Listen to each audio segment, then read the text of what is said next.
recently on the supply chain management has been pretty rampant in it. I would like to understand more on utilizing of the blockchains for supply chain management. Love the panelists' thoughts on this as well. Yeah, thank you. Actually, we did not using the crypto, but we using the enterprise blockchain based on the Ethereum enterprise. And that means with the gas fee equal 0, that we apply the integrity, data integrity of blockchain characteristic into our supply chain innovation. For example, we do the truck and trade with our soft drink can. This is a very good can to drink, but no one buy. Last 4 years. So, but when they apply our solution, that's mean truck and trade every single step of they produce the organic herbal. Then they have many licenses from Europe. Then they package the can with very clear process. Take a picture and we truck and trade every single step on the blockchain in the supply chain. Then become the final QR code identification.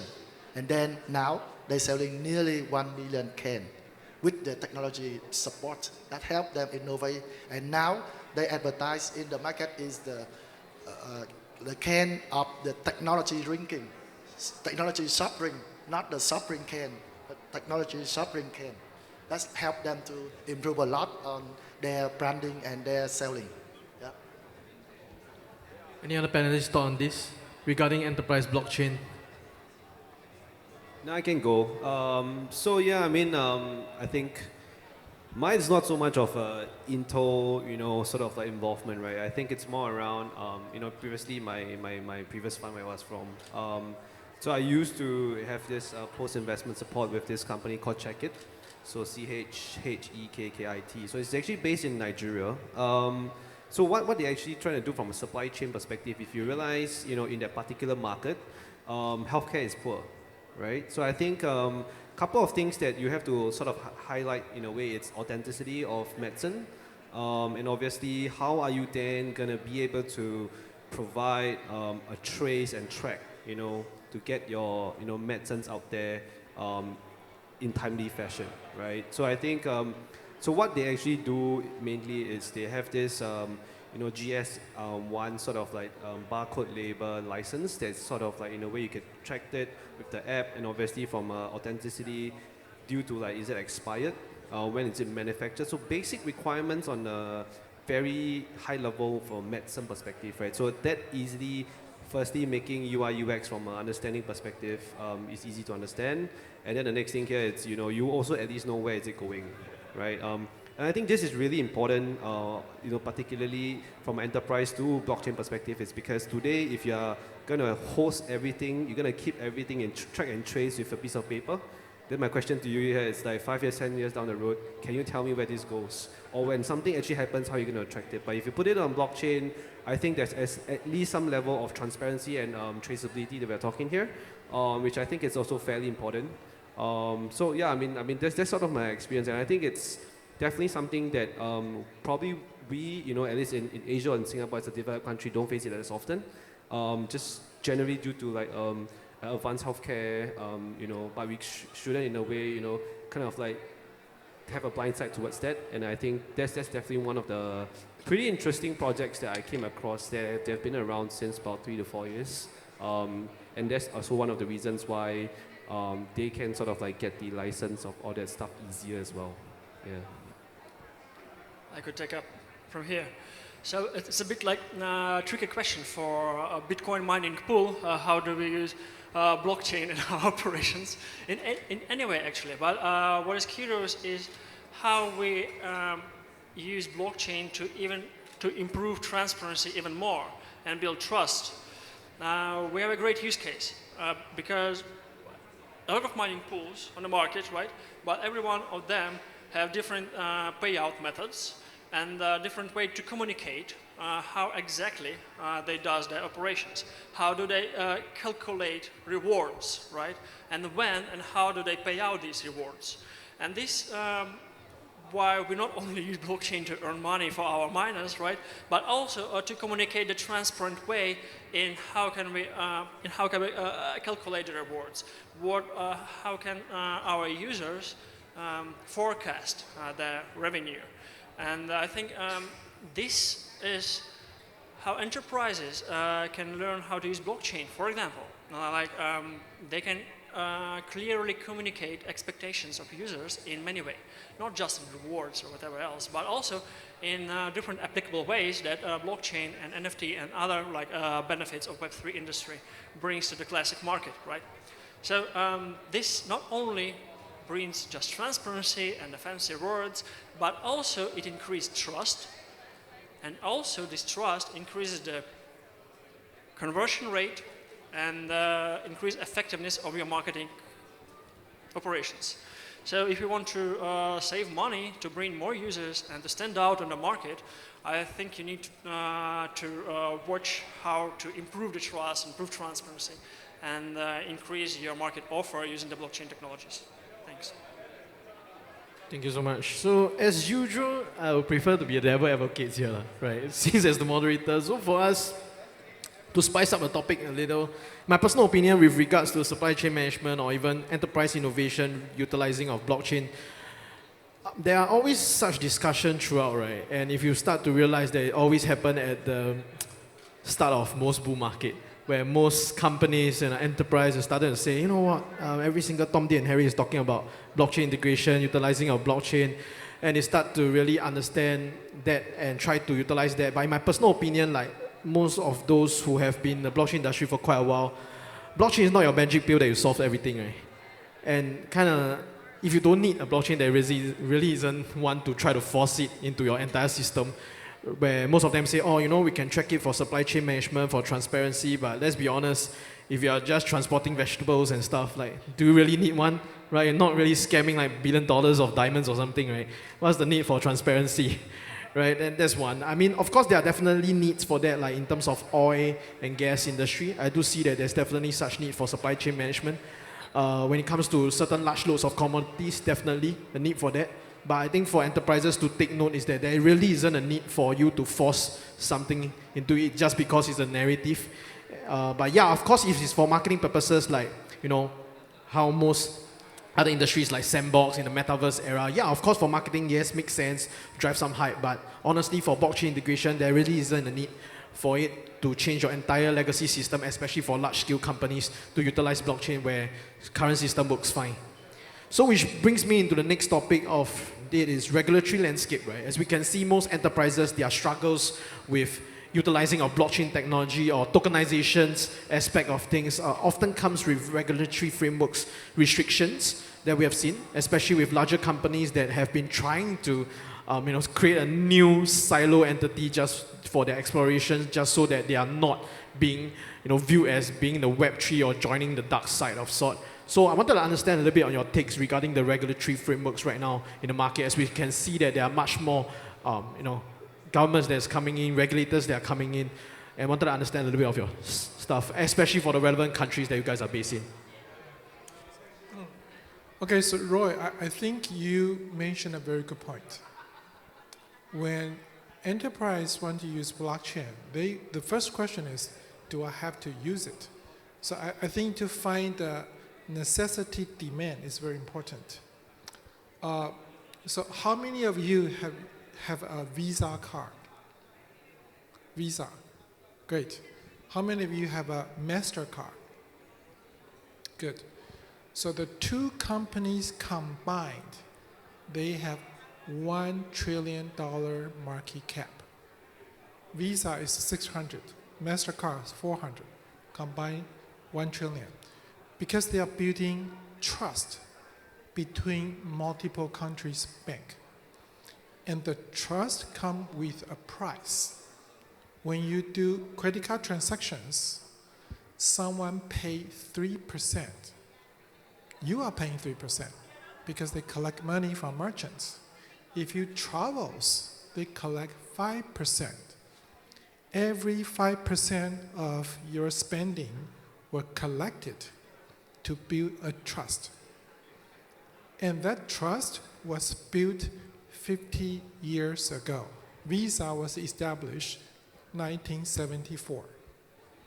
50 years old technology. How many of you driving a car? Good. How many of you have drawn a 50 years old card? You better not. Okay, but we are using a system that was built 50 years ago.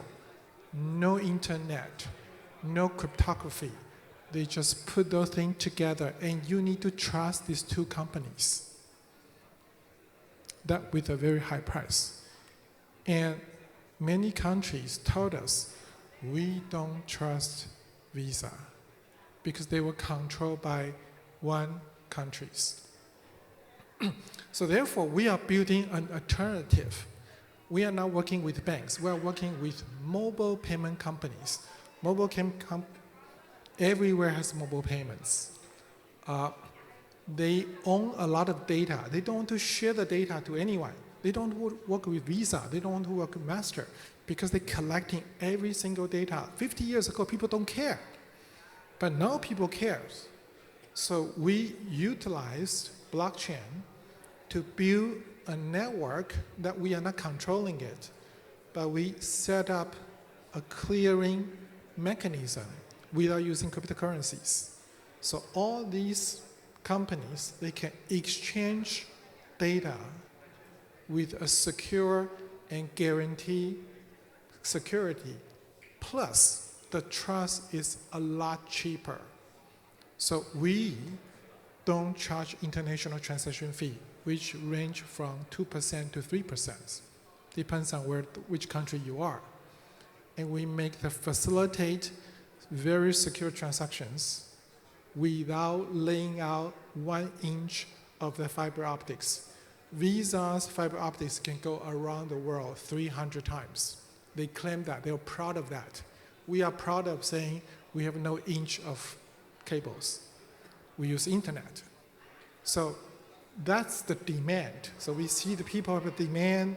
The mobile payment companies say, no, we don't want to pay 3% to 5%. I want to use your network. So I think that's one example of using blockchain to solve a problem that they needed. And we are going live. We have 50 million people using us every single day. Between Japan, Korea, Taiwan, they are using our blockchain for clearing payments. Yeah. Thank you.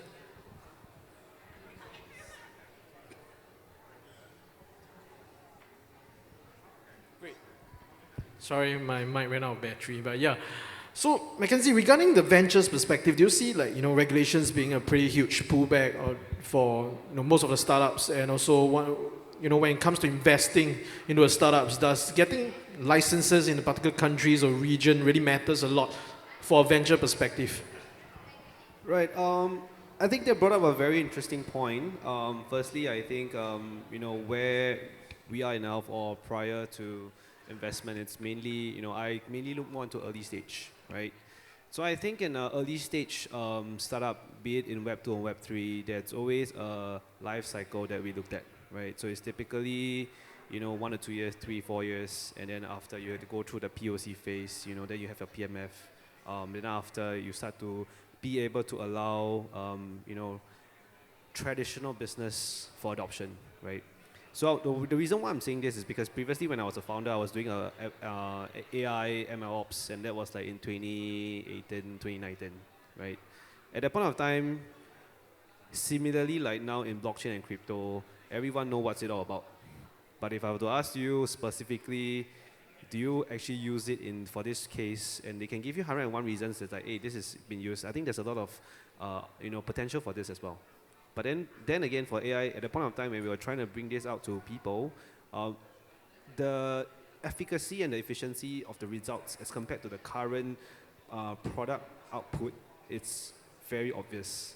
But the thing is because of red tapes around, so you have like NGOs, you have all your government agencies and all the different stuff. So when it comes back to licensing, it comes back to regulatory, I think for most larger institutions, they will not be able to take a leap of faith.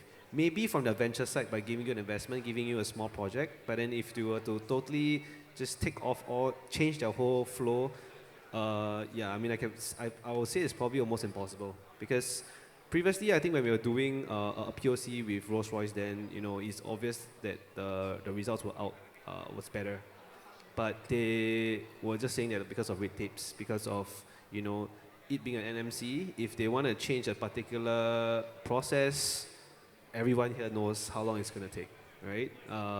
And so I think from a top-down process, I think in Singapore at least, last year in November, you do see that they are trying to tighten crypto regulations around the retail perspective, right? Is it good? I think it is, because when there is regulations, then people will actually start taking it a bit more seriously, because now the government is taking it more seriously, right? So from a fund perspective, if you're looking at, you see Hong Kong, because they are trying to recover from COVID, for example, and opening up to like more crypto funds, in a way, trying to get more money in to sort of stimulate the economy, same thing, right? But then if you look at last year, India, for example, we all know population-wise, sheer volume, right? They also take a very strong stance against taxing on crypto last year in April. And recently, if you follow the news quite closely, even in Indonesia, just hours ago, they also have, sort of like a overarching look at how they are going to regulate crypto. And Korea last year, all the organizations that are texting. So I think that from a high level, at least in Asia, what we are seeing here, it's government is taking things a little bit more seriously. It could be two of the few causes, right?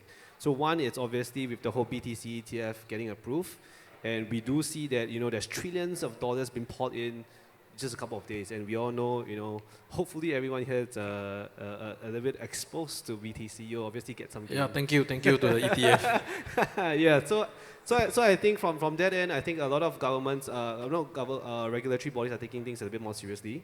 And then from there, from an investment perspective, we got to see how this is moving forward, right? So if you guys look at like DPIN, for example, which is what Roy and I was actually chatting about before, it's been around since a long time, right? But there's no narrative for it now. And now, if you look at NVIDIA, for example, right, their stock is shooting high, and they have this thing called like GeForce now, where you can actually use your MacBook and play game, right? So I think those are concepts of DPIN, and we also then take a look at if there's a sort of like a structure moving forward. I mean, any of us could go on and on about this, right? But I think from a high level, we do look at it from a market landscape, top-down approach, and then from a bottom-up approach, more from a market expansion and product suitability, UI, UX play.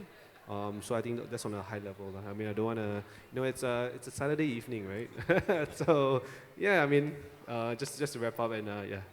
So Roy, just now you mentioned about, in terms of some larger organization, they will try to segregate by maybe having subsidiary or carving out some business unit or even companies to test out certain innovation in blockchain. But from the risk management perspective, it may not be that simple, because you have to understand the crux of it is actually data, right? So when you carve out, let's say, another separate unit, but most of the time they recycle management, right? So most of the key leaders are also from the corporation. So they'll be using the same email address, or they'll be sort of sharing data using the same laptop. So from the cybersecurity and risk management, at the end of the day, you are exposed just the same. Even you try to sort of carve out into a different entity, unless you actually do a really sort of strong firewall in terms of new people, new equipment, new data segregation, which I don't think most corporation does, right? So that's something that we need to think about as well. Awesome. So thank you so much, my fellow panelists, for this discussion. And due to the interest of time, we might not have time for Q&A. So thank you everyone. Thank you everyone for joining as well. And yeah, thank you so much, and have a great evening. Thanks. Thank you. Thanks for moderating. Thank you very much. A round of applause, everyone, to our final panel discussion: Blockchain Unchained, driving enterprise growth through innovation. Thank you once again to our moderators and panelists for the final discussion.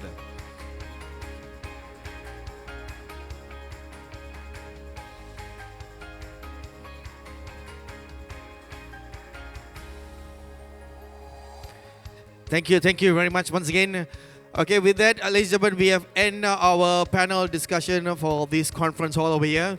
I need everyone's help and to clean up these areas. So I need everyone to please adjourn to the other hall so we can turn over this whole entire place for our cocktail party.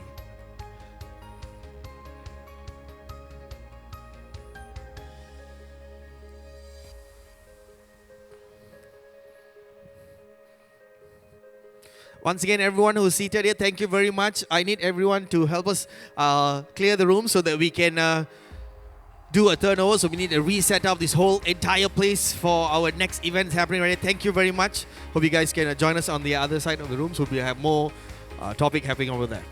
Thank you.